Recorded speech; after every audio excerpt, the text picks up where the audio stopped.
énorme envie de bons vieux classiques. Donc on va s'attaquer à la religieuse au café. Et ça me rappelle d'excellents souvenirs de mon CAP pâtissier avec ma partner in crime, Oriane, qui avait un sens de la pâtisserie, disons, artistique. Gros big up à toi, ma copine. Et nous, c'est parti, on s'attaque à la recette.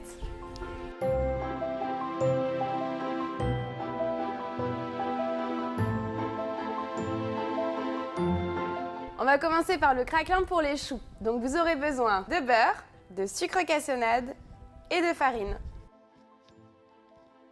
Donc c'est très simple, on mélange le beurre, le sucre cassonade et la farine. Le but c'est d'obtenir une pâte bien homogène et assez molle pour pouvoir bien l'étaler rapidement. Donc vous commencez à le savoir, mais le craquelin ça va permettre d'avoir des choux bien ronds et puis ils vont développer un petit peu plus que si on met pas de craquelin. Voilà. C'est la petite astuce sympa pour avoir des jolis choux tout ronds, quoi. Donc là, je mélange bien. Mon beurre était bien mou, il était à température ambiante. Voilà, vous pouvez aussi le faire au robot, évidemment. Ok, c'est bien homogène. Donc là, j'ai préparé une feuille. J'ai pris une plaque parce que mon plan de travail n'est pas très droit. Mon rouleau à pâtisserie. Je mets mon craquelin entre mes deux feuilles. Et là, ça va me permettre de l'étaler bien finement et de façon homogène et sans que ça accroche au rouleau.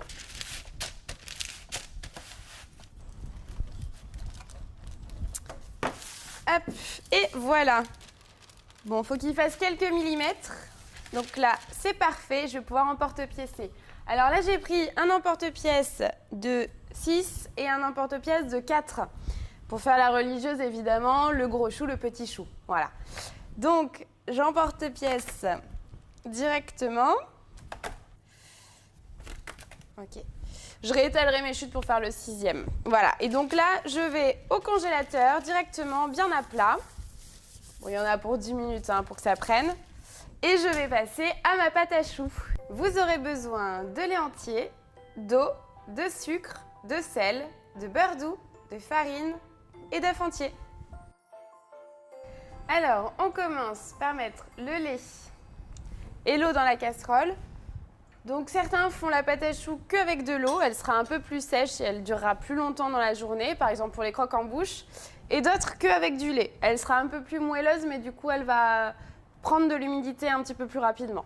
Ensuite, je mets le sel et le sucre. Alors ça, c'est très important pour la coloration de vos choux, mais aussi pour l'assaisonnement évidemment. Si vos choux sont blancs, c'est que vous avez oublié le sel ou le sucre. Et je mets le beurre. Coupé en petits morceaux, comme ça ils font plus vite. Et en attendant que ça fonde, je vais casser mes œufs et je vais les battre. En fait, ça va me permettre de les incorporer plus facilement et surtout de ne pas avoir plus de blanc, plus de jaune, voilà, si je ne mets pas tout. Toujours à température ambiante les œufs aussi, ça c'est important.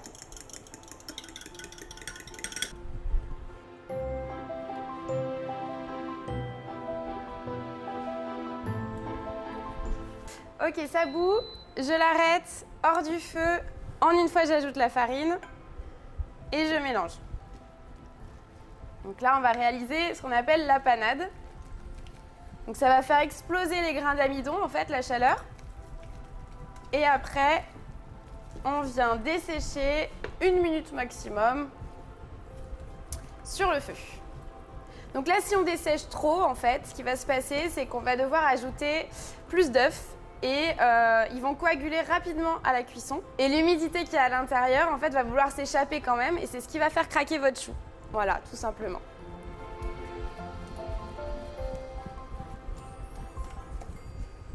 Voilà.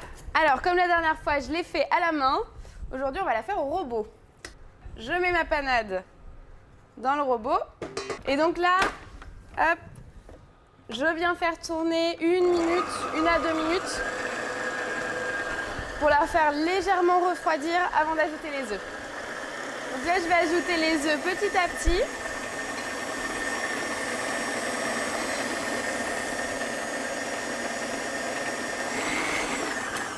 Alors au robot, il ne faut pas hésiter à passer des petits coups de maryse pour que ça se mélange bien.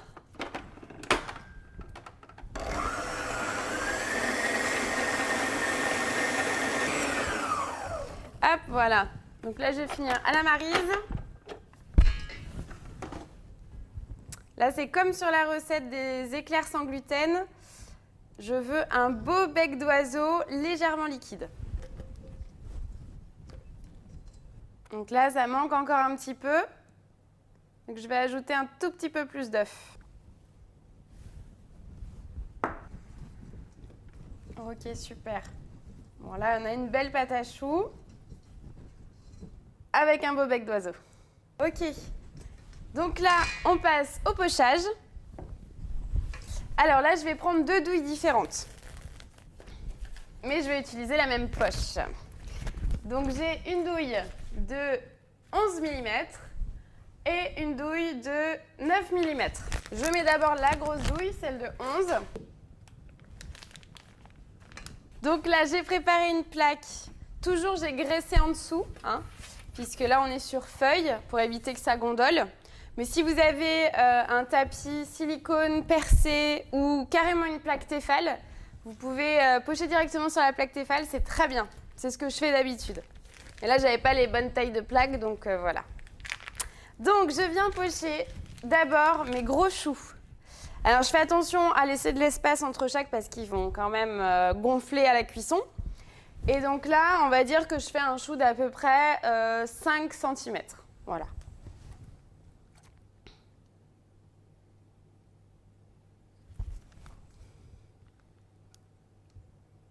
Voilà, donc là, j'en ai fait 6. Maintenant, je viens mettre ma petite douille sur la grosse. Je la tiens, évidemment. Et je viens faire les 6 petits. Donc là, je fais à peu près 3 cm de diamètre. Je vais récupérer mes craquelins. Voilà, donc ils sont bien congelés. Et je vais venir les poser directement sur les choux, sans les écraser, c'est très important. Je les pose bien au centre. Ils sont légèrement plus grands que les choux, c'est parfait. Comme ça, ils vont bien épouser le chou.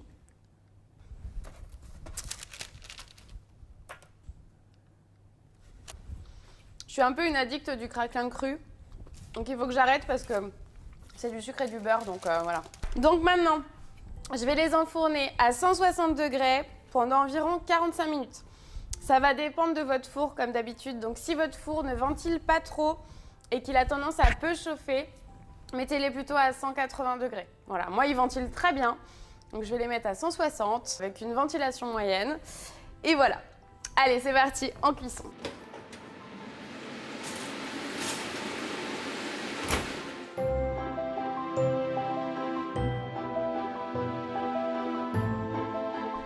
Et voilà, mes choux sont cuits. Alors du coup, je vais les laisser refroidir. Et pendant ce temps, on va passer à la crème pâtissière au café. Vous aurez besoin de café en grains, de maïzena, de farine, de jaune d'œuf, de sucre semoule et de lait entier.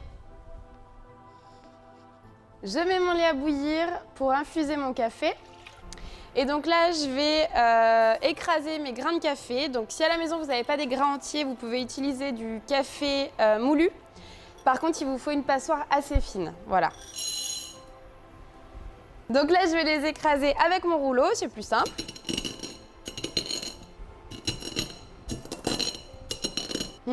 Là, c'est vraiment un gros plaisir. Sentir le café comme ça, là, c'est dingue.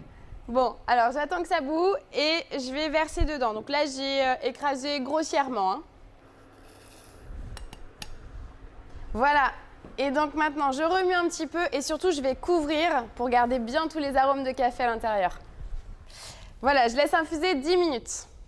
En attendant que ça infuse, je vais blanchir mes jaunes avec ma farine, ma maïzena et mon sucre. Alors, je commence par tout mélanger. C'est plus simple à incorporer.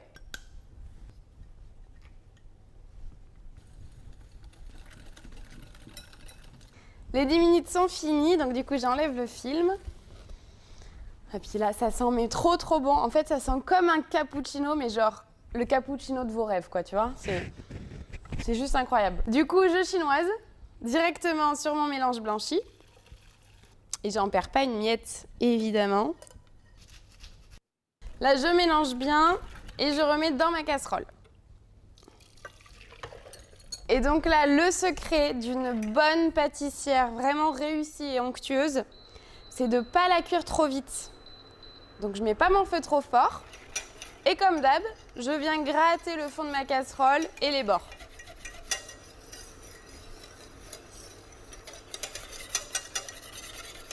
Donc comme pour toutes les crèmes à base de maïzena ou de farine, je laisse bouillir au moins 1 minute. Voilà, super. Ah, j'ai une belle crème pâtissière au café. Maintenant, je vais la faire refroidir. Donc là, j'ai prévu une assiette avec du film.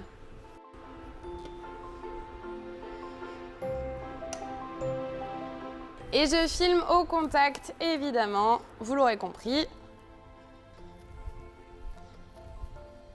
Voilà, et donc là, je vais la laisser refroidir tranquillement. Alors, si vous n'avez pas le temps, vous la mettez au congélateur 15-20 minutes. Sinon, vous la laissez au frigo tranquillement. Alors, je perce mes choux. Donc, les plus gros, je les perce sur le haut. Pas un trop gros trou quand même, hein.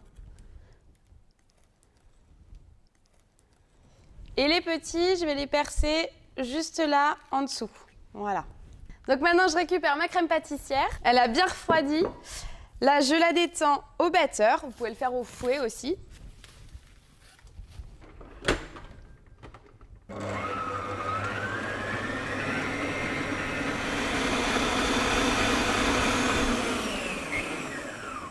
Et voilà. Elle a une magnifique texture. Et on va garnir généreusement. Alors faites attention à bien garnir vos choux, hein. Il n'y a rien de pire que d'avoir un chou qui est garni qu'à moitié. C'est parti. Donc là, vous sentez que c'est assez garni parce que ça fait une pression. Hop. Et ça remonte légèrement. Ok, alors juste j'enlève l'excédent qu'il y a au-dessus parce qu'il peut nous embêter quand on va mettre le fondant. Et maintenant, je place au frigo en attendant de mettre au point le fameux fondant. Pour ça, vous aurez besoin de fondant blanc et d'extrait de café. Donc là, j'ai mon fondant blanc. Alors, je l'ai fait maison. Si jamais ça vous intéresse, je pourrais vous apprendre à le faire dans une nouvelle vidéo. Et mon extrait de café est maison aussi. C'est pareil, si ça vous intéresse, vous me le dites. Voilà. Alors, le fondant, c'est très particulier. Il faut juste faire les choses correctement. C'est une histoire de température. Donc, je le mets dans ma casserole. Là, pour l'instant, il est assez dur.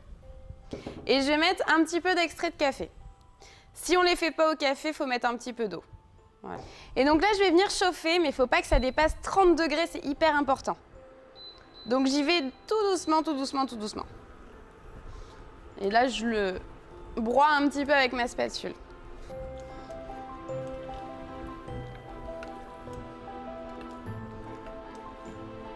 Alors, j'hésite pas à l'enlever un tout petit peu du feu de temps en temps pour bien mélanger. Et si je vois qu'il n'est pas encore assez liquide, je peux rajouter un petit peu d'extrait de café aussi. Donc là, je vais en rajouter un petit peu. Et je reviens sur le feu. Je vais prendre la température au doigt, donc avec le dos du doigt, si on peut dire ça comme ça. Là, c'est bon, c'est assez chaud. Par contre, il n'est pas assez fluide. Donc, je vais rajouter un petit peu d'extrait de café encore. C'est vraiment très rapide, hein. Vous ne faites pas avoir, il faut vraiment très peu le chauffer.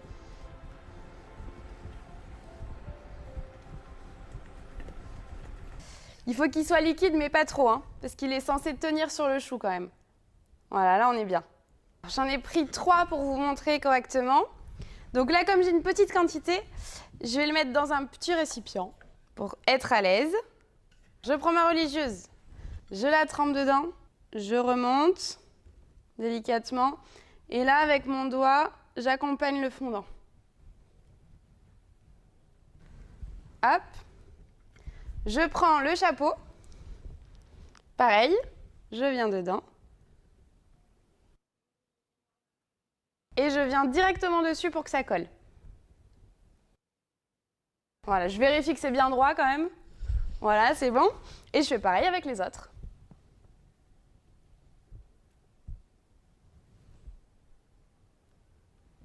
Et voilà, super! Donc là, il ne reste plus qu'à les décorer. Et la petite touche finale de la religieuse, évidemment, c'est la crème au beurre. Alors là, je l'avais faite d'avance parce que j'en avais une grosse quantité que j'ai congelée. Donc je vais juste la rebattre un petit peu. et je vais ajouter un petit peu d'extrait de café.